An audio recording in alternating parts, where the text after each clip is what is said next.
औज़ुबिल्लाहिमिनश्शैतानिर्रजीम बिस्मिल्लाहिर्रहमानिर्रहीम। मैं हूँ एडी अंजुम और आप देख रहे हैं मेरा YouTube channel AD Anjum official. Channel को सब्सक्राइब कीजिए और बेल आइकॉन का बटन भी दबा दीजिए ताकि आपको इस तरह की मालूमाती वीडियोस बर वक्त मिलती रहें। मुअज़्ज़ज़ व्यूअर्स, आज हम बात करेंगे तामीर डेवलपमेंट आर्गेनाइजेशन धनोट के ज़ेर इंतज़ाम एंटी गदागरी आगाही वाक़ के बारे में।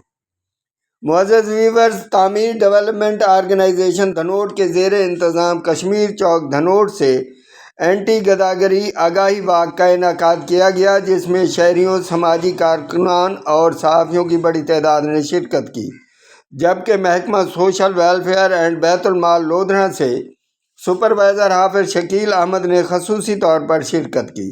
इस आगाही वाक़ की क़यादत राना यूसुफ अली खान सदर धनोट प्रेस क्लब धनोट और रब नवाज भट्टी सदर तामीर डेवलपमेंट आर्गेनाइजेशन धनोट ने की।